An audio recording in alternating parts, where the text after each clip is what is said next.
Un juge s'est moqué ouvertement des vêtements d'un adolescent noir au tribunal, ignorant qu'il s'agissait d'un agent fédéral infiltré. La suite vous laissera sans voix. La salle d'audience était bondée, l'air chargé du murmure des chuchotements, du frottement des papiers et du léger grincement métallique des chaises tandis que les gens se déplaçaient pour mieux voir le garçon debout à la table de la défense. Tous les regards semblaient rivés sur lui, un jeune homme de 17 ans aux mains nerveuses et au regard qui peinait à rester immobile sous le poids d'une telle attention. Son sweat à capuche pendait librement sur ses épaules, délavé par les lavages, les cordons inégaux et effilochés aux extrémités. Ses baskets, usées jusqu'aux semelles, grinçaient faiblement sur le sol ciré tandis qu'il ajustait sa posture. Pour lui, ce n'étaient que des vêtements, confortables, familiers, une seconde peau à laquelle il n'avait jamais pensé à deux fois. Pour les hommes et les femmes qui remplissaient cette salle, en revanche, c'était tout autre chose. Une déclaration, une cible, une occasion de se moquer. Le juge, assis sur son banc tel un roi observant sa cour, se pencha en avant avec un ricanement qui transforma son visage, jusque-là froid et indéchiffrable, en une expression plus cruelle. Sa voix résonna, lourde de dédain, tandis qu'il raillait l'apparence du garçon, désignant le sweat à capuche et les baskets comme s'ils étaient des taches sur le caractère sacré de la pièce. L'insulte flottait dans l'air, vive et délibérée, destinée à transpercer non seulement le tissu, mais aussi la chair et la fierté. Un rire parcourut la galerie, une vague sonore qui n'était ni spontanée, ni anodine. Il portait la moquerie dans ses nuances, la cruauté dans son rythme, et le garçon sentit chaque note le frapper comme des couteaux. Il resta immobile, forçant ses pieds à rester immobiles, même si sa poitrine se serrait et que la chaleur lui montait aux joues. Il serra les poings, ses ongles s'enfonçant dans ses paumes jusqu'à en être presque douloureux. La douleur de l'humiliation était plus profonde que n'importe quelle punition que le tribunal aurait pu infliger. Il se sentait dépouillé, non seulement de respect, mais d'humanité, réduit à un spectacle pour le plaisir. Il ne s'agissait pas d'un sweat à capuche ou de basket, mais de ce qu'il symbolisait dans cette pièce. Pour eux, ses vêtements étaient un raccourci pour qui il était. Pauvre, grossier, indigne de dignité dans un espace réservé aux puissants. C'était un jugement enrobé de rire, un rappel des lignes invisibles tracées entre ceux qui appartenaient à la société et ceux qui n'y appartiendraient jamais. Les caméras positionnées le long des côtés de la salle d'audience cliquaient rapidement, capturant l'instant comme s'il s'agissait d'une information de dernière minute, un instantané public d'humiliation figé à jamais dans la lumière des néons. Des murmures flottaient dans l'air, certains assez perçants pour qu'ils les captent. Des commentaires sur le fait qu'un enfant comme lui ne devrait pas être là, sur son apparence déplacée, sur la façon dont ses vêtements trahissaient l'histoire de sa vie avant même qu'il n'ouvre la bouche. Même ceux qui ne parlaient pas exprimaient clairement leurs opinions par leurs mouvements maladroits, par la façon dont leur regard glissait sur lui, refusant de s'attarder sur quelqu'un qu'ils estimaient ne pas mériter cette attention. Le procureur esquissa un sourire narquois, les lèvres pincées de satisfaction, comme si l'insulte venant du tribunal avait encore fait pencher la balance en sa faveur. Les huissiers échangèrent des regards, un sourire à demi narquois, comme s'ils trouvaient eux aussi du plaisir dans le spectacle. Même le greffier, qui levait rarement la tête de ses papiers, semblait éviter le regard du garçon, un geste de rejet silencieux plus profond que les mots. Ce n'était pas seulement le juge qui se moquait de lui, c'était toute la salle qui était complice de son humiliation, tous nourrissant un moment partagé de cruauté à ses dépens. À l'intérieur, les pensées du garçon s'emballaient, un tourbillon de colère, de honte et de détermination se heurtant à la fois. Il était déjà passé par là, mais pas exactement de cette façon. Il avait connu la douleur d'être sous-estimé, la cruauté désinvolte d'être jugé sur sa tenue vestimentaire, sa façon de parler ou la couleur de sa peau. Il avait été moqué en classe, mis à l'écart dans les magasins, traité comme une ombre sur les trottoirs. Chacun de ces moments avait laissé une cicatrice, invisible mais réelle, qui s'était creusée en lui jusqu'à devenir partie intégrante de sa personne. Mais il avait aussi appris autre chose, se tenir droit, endurer, laisser le poids des opinions des autres peser sur lui sans le laisser l'écraser complètement. Il prit une longue inspiration, se réchauffant contre la tempête de rire et de dédain. Pour tous les autres, il n'était qu'un garçon en sweat à capuche, un accusé se tenant maladroitement sous le jugement d'un homme en robe noire. Mais au fond de lui, il connaissait la vérité. Il était plus que le tissu drapé sur ses épaules, plus que les baskets usées par le temps. Sous le simple sweat à capuche dont il se moquait se cachait une identité, soigneusement dissimulée, qu'il portait non par fierté, mais par devoir. Une identité que personne dans cette salle d'audience n'était prêt à affronter. L'instant dura plus longtemps qu'il n'aurait dû, l'écho des rires se transformant en murmures, mais la douleur était encore vive dans la poitrine du garçon. Il garda le regard fixe, refusant de baisser la tête, même si son instinct lui soufflait de reculer. Il voulait qu'il se rétracte, qu'il se fane sous les projecteurs de la honte, pour confirmer leur supposition qu'il n'avait rien à faire ici. Au lieu de cela, il resta ferme, son silence plus fort que leur rire, son immobilité plus aiguë que leur moquerie. Il se rappela que ce n'était pas la première fois qu'il était renvoyé, et que ce ne serait pas la dernière. Mais quelque chose en lui avait changé. Cet instant, cette insulte proférée avec tant de désinvolture par l'homme qui tenait le marteau, était différent. Ce n'était pas seulement une blessure à son orgueil, c'était l'étincelle d'un événement plus vaste, quelque chose qu'il avait gardé secret jusqu'à présent. Le masque qu'il portait, la couverture qu'il avait maintenue, ne durerait pas éternellement. Il savait que la vérité sur son identité finirait par éclater. Et quand cela arriverait, cette salle ne rirait plus. Le juge se laissa aller en arrière sur sa chaise avec une aisance suffisante, son sourire narquois toujours gravé sur ses lèvres comme une cicatrice qui refusait de s'effacer. Son marteau reposait inactif à ses côtés, ses yeux lourds d'arrogance comme s'il avait déjà gagné la bataille qui se jouerait ici aujourd'hui. Autour de lui, la salle d'audience commençait à retrouver un rythme inconfortable, le froissement des papiers, le léger grincement des chaussures cirées sur le carrelage, et le murmure sourd des murmures emplissant le silence qui suivait les rires. La pointe de la moquerie persistait dans l'air comme la fumée après un incendie, mais la plupart des personnes présentes semblaient prêtes à passer à autre chose, comme si l'humiliation d'un garçon en sweat à capuche n'était rien d'important. L'accusé, lui, ne bougea pas. Il était assis, les épaules droites, les yeux rivés sur l'homme qui avait choisi de le rabaisser pour le plaisir. Son silence n'était pas celui de la soumission, mais celui de la concentration, un calme levé autour de la tempête qui faisait rage en lui. Derrière le silence de son regard, des souvenirs commencèrent à surgir spontanément, vifs et précis comme des éclairs fendant le ciel nocturne. La salle d'audience se brouillait tandis que son esprit l'emportait, le ramenant dans les ténèbres où résidaient les secrets. Il se souvenait de longues nuits exténuantes dans des entrepôts aérés que personne n'aurait jamais pensé à fouiller, où il s'entraînait jusqu'à ce que son corps hurle et que son esprit se brise. Des hommes 2 fois plus âgés que lui, endurcis par des décennies de travail sur le terrain, aboyaient des ordres et corrigeaient ses moindres défauts. Il avait appris à se battre en silence, à se déplacer sans laisser de traces, à démêler la vérité des murmures et des mensonges. Il avait appris à porter des masques, non pas ce fait de tissu ou de déguisement, mais des masques d'identité, de posture, de voix, se glissant dans des rôles qui ne laissaient personne deviner qui il était vraiment. Le flashback s'approfondit, le ramenant à une nuit où il n'avait que 15 ans, encore à vif, mais déjà chargé de secrets trop lourds pour quelqu'un de son âge. Il était entré dans la salle de banquet d'un hôtel habillé comme un adolescent perdu, se fondant dans la foule qui le considérait comme invisible. Ce que personne ne savait, c'est que le garçon portait dans sa poche un enregistreur, soigneusement rangé sous la doublure de sa veste. Ce soir-là, il avait entendu un commissaire de police de haut rang se pencher vers un cadre d'entreprise, leur voix chuchotant tandis qu'ils discutaient du blanchiment de millions de dollars via des comptes fictifs dissimulés sous des noms d'hommes décédés. Il se souvenait encore du rire profond et suffisant du commissaire lorsque le cadre avait promis au sénateur qu'il payait de veiller à ce qu'aucune enquête ne les atteigne. Le visage de ce sénateur lui apparut à présent, impeccablement soigné, toujours souriant aux caméras, serrant la main d'homme qui sentait le sang. Il se souvenait des conférences de presse où le sénateur parlait de justice et d'équité, et il se souvenait des réunions privées où ces mêmes mots étaient échangés contre des enveloppes pleines de billets. Il se souvenait aussi du procureur, celui-là même qui siégeait dans cette salle d'audience, arborant la même expression suffisante, la même fausse confiance. Cet homme avait enterré des preuves, falsifié des témoignages et libéré des coupables grâce à ses ressources financières et à ses amis influents.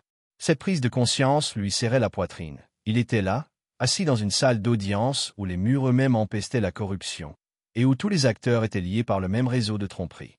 Ce n'étaient pas des coïncidences. Les visages et les voix de son passé étaient les mêmes devant lui, réunis dans cette pièce sous le couvert de la loi et de l'ordre. Ils étaient tous reliés par des fils de silence et d'avidité, soutenant un système conçu pour protéger les coupables tout en écrasant les innocents. Et il était là, le garçon qu'on croyait trop jeune, trop pauvre, trop insignifiant pour avoir de l'importance, placé au centre de tout cela. Non pas par hasard, mais à dessein. Il avait été placé ici parce que quelqu'un, quelque part, le croyait capable d'endurer ce que d'autres ne pouvaient pas supporter. Car à tout juste 17 ans, il n'était pas un simple accusé en sweat à capuche délavée. Il était une arme pointée au cœur même de la corruption de ce système. Le poids de cette connaissance pesait sur lui, assis sur sa chaise, immobile comme une pierre, la respiration lente et contrôlée. Il n'était jamais censé révéler sa couverture ici. Chaque leçon qu'on lui avait inculquée, chaque ordre murmuré par ceux qui l'avaient formé, résonnait du même avertissement. Reste caché jusqu'au moment opportun. La mission reposait sur la patience, le silence, le fait de ne jamais révéler son identité avant que tous les éléments ne soient en place. Mais assis là, à écouter les moqueries du juge, à voir le sourire satisfait du procureur, à entendre les rires des huissiers qui auraient dû être les protecteurs de la justice, il sentait sa patience le quitter comme une mèche qui touche à sa fin. Il revoyait encore le visage du juge lors de ses réunions secrètes, il entendait encore sa voix résonner dans les coulisses où les décisions étaient prises non pas sur la base de preuves ou d'équité, mais par des pots de vin et des menaces. Et maintenant, ce même homme le jugeait, le réduisant à une blague devant des inconnus. C'était plus qu'une insulte, c'était de l'hypocrisie, de l'arrogance, un acte de cruauté délibéré de la part d'un homme qui se croyait intouchable. La mâchoire du garçon se serra, son pouls s'accéléra, et il sentit la tempête intérieure atteindre son paroxysme. Chaque cicatrice sur son corps, chaque nuit blanche passée à mémoriser des dossiers et à traquer des noms, chaque mission qu'il avait entraînée plus profondément dans l'ombre, tout cela le menait ici.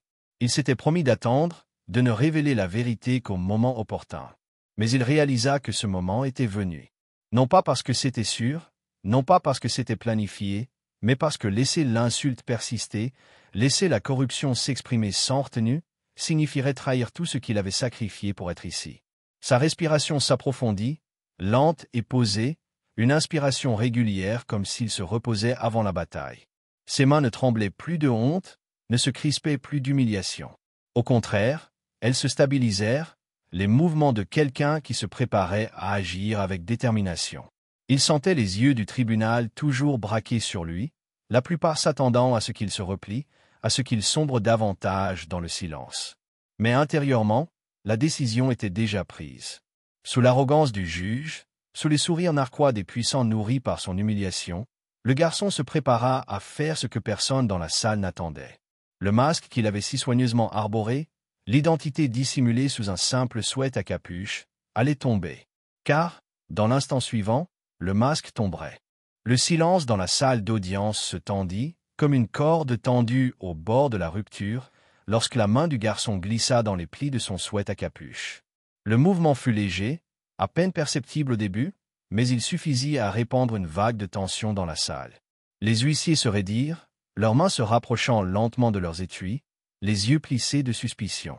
Pour eux, ce geste ressemblait à un défi, peut-être même à un danger, et l'espace d'un instant, l'atmosphère s'épaissit, l'idée d'une possible violence s'étant emparée de lui. Tous les regards se fixèrent sur lui, attendant de voir ce qui allait en sortir. Lorsque sa main réapparut, elle n'était pas serrée autour d'une arme, mais d'une signification bien plus lourde. Le bord poli d'un badge illuminait les néons, sa surface luisant d'une autorité indéniable. Il le posa fermement sur la table devant lui, le tintement métallique résonnant plus fort que le marteau du juge quelques minutes plus tôt. Les rires qui avaient rempli la salle s'évaporèrent en un instant, coupés net comme si l'air lui-même avait été volé. Des halètements jaillirent de la galerie, aigus et soudains, résonnant comme des craquelures dans la glace. Le sourire suffisant qui persistait sur le visage du procureur se transforma en incrédulité, ses lèvres s'entr'ouvrant comme si les mots lui manquaient. Les journalistes, prêts à documenter l'humiliation d'un garçon, se bousculèrent, leurs appareils photo claquant frénétiquement comme s'ils étaient tombés sur l'histoire qui se déroulait sous leurs yeux. Même les huissiers hésitaient, les mains figées à mi-hauteur, l'incertitude se lisant sur leurs traits lorsqu'ils comprirent ce que représentait le badge. Le garçon ne broncha pas, le visage calme et indéchiffrable, la voix assurée lorsqu'il rompit enfin le silence. « Agent fédéral infiltré », dit-il, ses mots tranchant l'air lourd comme l'acier frotté sur la pierre. Le son était bas mais chargé d'autorité, chaque syllabe mesurée et posée. Ce n'était pas la voix d'un adolescent humilié, mais celle de quelqu'un qui commandait la salle. Le juge, perché sur son banc comme un monarque quelques instants auparavant, se figea sur place. Ses doigts tremblaient contre le manche de son marteau jusqu'à ce qu'il lui échappe des mains et heurte inutilement le parquet, le son creux résonnant comme la chute d'une couronne. Son visage se vida de ses couleurs, son arrogance brisée par la révélation que lui renvoyait un garçon dont il s'était moqué. La galerie sombra dans le chaos, certains se levant à moitié, incrédules, d'autres se penchant en avant comme s'ils ne pouvaient se fier à leurs yeux. Les journalistes trébuchaient les uns sur les autres, trébuchant sur les cordons et les bancs, désespérés de capturer chaque angle, leurs flashs éclairant la salle d'éclat blanc. Les officiers postés le long des murs échangèrent des regards paniqués, leurs chuchotements aigus et précipités tandis que le pouvoir dans la salle se modifiait sous leurs yeux. Tout avait changé en l'espace d'un souffle. Le regard sombre et inébranlable du garçon fixait le juge avec une concentration qui transperçait l'énergie frénétique qui l'entourait. Il ne jeta aucun regard à la galerie, ni au procureur, ni aux huissiers qui rôdaient avec incertitude. Son regard ne quittait jamais l'homme qui s'était moqué de ses vêtements, qui avait tenté de le dépouiller de sa dignité quelques instants plus tôt. Il fouilla calmement dans son sac à dos, le même usé qui paraissait trop ordinaire pour son contenu, et en sortit un épais dossier. Ses gestes étaient délibérés, réguliers, contrôlés. Il voulait qu'ils comprennent qu'il ne s'agissait ni d'un bluff, ni d'une mise en scène, mais de la révélation de quelque chose de bien plus grand que leurs attentes. Lorsque le dossier s'ouvrit, des papiers se déversèrent sur la table, une cascade de noms, de dates, de signatures et de photographies. Chaque feuille était une arme plus tranchante que n'importe quelle lame, la preuve de transactions en coulisses, de pots de vin, de dissimulation et de trahison silencieuse qui s'étendaient bien au-delà de cette seule salle d'audience. Des pages contenant des virements bancaires liés à des comptes fictifs. Des rapports confidentiels enfouis sous de fausses signatures. Images d'hommes en costume se serrant la main dans des recoins sombres, hors de portée des caméras. Des preuves reliant des commissaires de police à des dirigeants d'entreprise, des sénateurs à des hommes aux mains d'empires criminels, et des procureurs à des donateurs dont l'argent achetait le silence. Le juge fixa la salle, les lèvres tremblantes, en reconnaissant son propre nom griffonné sur plusieurs de ses pages. Il voyait les dates, les comptes, les reçus de réunion qu'il croyait effacés des archives, cachés dans des recoins où personne ne pourrait jamais les retrouver. Sa bouche s'ouvrit, cherchant ses mots, mais seuls des bribes en sortirent, des excuses à moitié formulées, déjà noyées par les murmures qui s'élevaient dans la galerie. Le rire même qui avait humilié le garçon quelques instants plus tôt s'était transformé en murmure frénétique, en rationalisation désespérée, en la prise de conscience inquiète que le système auquel ils avaient confiance s'effondrait sous leurs yeux. La voix du garçon résonna à nouveau, calme et imperturbable, rappelant à la salle que ce n'était pas un hasard. « Vous êtes sur notre radar depuis des années, » dit-il, ses mots posés et mesurés, chacun fondant la clameur jusqu'à ce que le silence retombe. Il désigna les preuves, laissant leur poids se poser comme un nuage d'orage sur chaque personne présente. Les mains du juge frémirent au bord de son banc, son regard se porta sur les huissiers comme s'ils pouvaient le sauver, mais même eux hésitaient, pris entre les ordres et l'autorité que leur insigne imposait. Pendant des années, ce tribunal avait été un lieu où régnait l'arrogance, où le pouvoir réduisait au silence les faibles, où la vérité était ensevelie sous le ridicule. Mais maintenant, cette même arrogance avait déclenché quelque chose d'irrépressible. Les moqueries du juge, si désinvoltes, si suffisantes, avaient déclenché une tempête qu'il ne pouvait contenir. Le garçon avait non seulement révélé qui il était, mais aussi pourquoi il était là. Il n'était pas dans cette salle pour se défendre contre des accusations mesquines. Il était là pour exposer la corruption qui s'étendait de ce banc aux plus hautes fonctions de l'État. L'instant était lourd de la certitude que rien ne resterait intact. Les rires avaient disparu, remplacés par la peur. Les murmures devinrent frénétiques, une marée de voix cherchant des excuses, des alibis et des démentis, mais il était trop tard. L'équilibre avait basculé. Le garçon était entré dans cette salle d'audience sous-estimée, ridiculisé, considéré comme un simple adolescent en sweat à capuche. Il était désormais le catalyseur de quelque chose de bien plus grand. Il n'était pas venu simplement pour survivre à l'humiliation. Il était venu pour faire s'écrouler le système tout entier. La question n'était plus de savoir si justice serait rendue, mais jusqu'où les retombées se propageraient. Le chaos explosa dans la salle d'audience comme une tempête déchirant du verre fragile. Les lourdes portes en bois claquèrent, rebondissant contre les murs de marbre, et un flot d'agents fédéraux se précipita à l'intérieur. Leurs badges brillaient sous les néons, Leurs bottes résonnaient sur le carrelage, et leurs voix tranchaient l'air avec une autorité qui réduisait tout le reste au silence. La galerie, qui quelques instants plus tôt avait éclaté de rire devant la simplicité des vêtements d'un garçon, était désormais noyée dans un bruit nouveau. Les ordres autoritaires d'hommes et de femmes qui portaient toute la force de la loi. Au premier rang, une femme qui avait ricané devant la chemise chinée de l'adolescent serrait ses perles tandis que les menottes se refermaient autour du poignet d'un procureur qu'elle avait autrefois admiré. Les flashs des appareils photos s'allumaient furieusement tandis que les journalistes se pressaient contre les barrières, cherchant désespérément à immortaliser la chute de ceux qui semblaient intouchables. Le cliquetis des menottes résonnait encore et encore, le rythme de la justice enfin libéré. Les huissiers qui avaient raillé le garçon à son entrée étaient maintenant eux-mêmes traînés en avant, leurs badges arrachés de leur poitrine comme si le tissu lui-même les rejetait. Certains tentèrent de protester, criant leur innocence, mais leurs voix vacillèrent sous la force des preuves déjà accumulées. Au centre de tout cela se trouvait le juge, l'homme dont les paroles moqueuses avaient empli l'air il y a peu. Son marteau, autrefois frappé avec arrogance, gisait désormais abandonné, inutile face à la marée qui s'écrasait autour de lui. Son visage était devenu pâle, ses mains tremblaient si fort qu'il ne pouvait même plus se tenir au banc. Il balbutiait des excuses, la voix tremblante comme s'il croyait encore que seule l'autorité pouvait le protéger. Mais la salle ne l'écoutait plus. La galerie ne l'admirait plus. L'autorité qu'il exerçait autrefois avec cruauté s'était évaporée, ne laissant place qu'à la peur là où vivait autrefois la fierté. Et là, debout dans le chaos, se tenait le garçon qu'ils avaient ridiculisé. Il ne paraissait plus petit ni déplacé dans sa veste simple et ses chaussures usées. Il se tenait avec une immobilité qui imposait plus de respect que n'importe quelle robe ou uniforme dans la salle. L'insigne qu'il tenait à la main brillait plus fort que n'importe quelle chaussure cirée, son poids portant une vérité qu'aucune insulte ne pouvait atténuer. Il n'était pas seulement l'adolescent dont il s'était moqué. C'était un agent fédéral infiltré, et tous les regards étaient désormais braqués sur lui avec un mélange d'admiration, de stupeur et de respect tremblant. Les lèvres du juge remuèrent, cherchant désespérément à reprendre ses esprits, mais il n'avait plus rien. Son marteau ne parvenait pas à empêcher les agents de lire, les chefs d'accusation. Ses menaces restaient vaines tandis que ses collègues défilaient devant lui, enchaînés. Et son rire, autrefois cruel et mordant, avait été étouffé à jamais par la réalité qui se dressait devant lui. Le garçon qui l'avait rabaissé le regardait maintenant, non pas avec arrogance, mais avec une fermeté inébranlable. À cet instant, il était clair que le rapport de force avait complètement basculé. Les appareils photos lancèrent des éclairs de lumière blanche, capturant chaque détail. L'effondrement du juge, la disgrâce des huissiers, l'humiliation des procureurs, et surtout, le sang-froid inébranlable de l'agent qui s'était révélé au moment idéal. Les personnes présentes dans la galerie, qui avaient naguère murmuré cruellement à propos de ses vêtements, murmuraient maintenant quelque chose de complètement différent.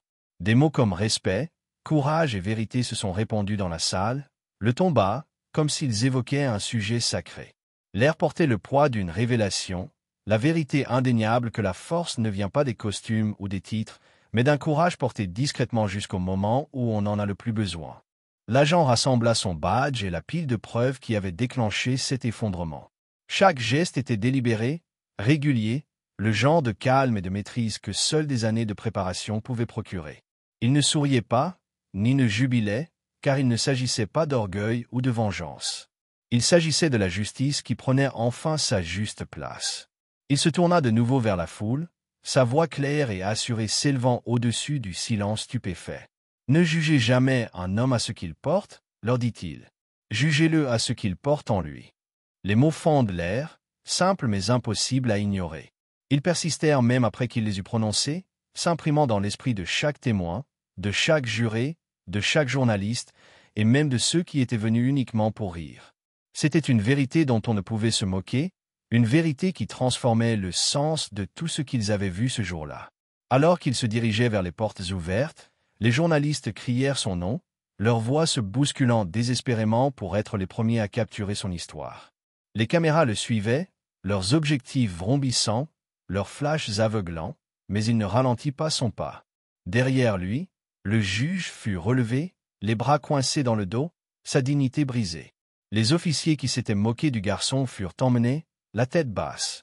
La salle d'audience, qui autrefois le méprisait, le voyait désormais comme quelqu'un d'autre, non plus un pauvre garçon aux vêtements bon marché, mais un homme qui avait mis fin à la corruption avec rien d'autre que la vérité et le courage. Devant le palais de justice, la ville vibrait déjà au son de l'actualité. Les écrans s'illuminaient, les gros titres apparaissaient en temps réel et les téléphones vibraient dans les poches de tout le pays. Les gens voyaient l'image de l'adolescent debout face à la chute du pouvoir, et ils sentaient quelque chose changer. L'histoire ne se limitait plus à celle d'un garçon moqué pour ses vêtements. Il s'agissait de la justice qui trouvait enfin son chemin malgré l'arrogance, du pouvoir de la vérité entre les mains de quelqu'un d'assez courageux pour l'exercer. Et tandis qu'il disparaissait dans la foule, loin des caméras, laissant le palais de justice derrière lui, la leçon restait la même. Si vous croyez qu'il faut dénoncer la corruption, si vous croyez qu'il faut lutter contre l'arrogance et les abus, alors ne vous contentez pas de regarder. Partagez cette histoire, laissez vos commentaires et rejoignez le mouvement. Car une telle vérité mérite d'être entendue. Avertissement, l'histoire que vous venez de regarder est fictive. Elle a été créée pour exposer les dures réalités des préjugés raciaux, des préjugés judiciaires et des abus de pouvoir. Ce récit vise à sensibiliser, à susciter l'indignation et à inciter à l'action pour la justice, la responsabilité et la protection des droits de tous.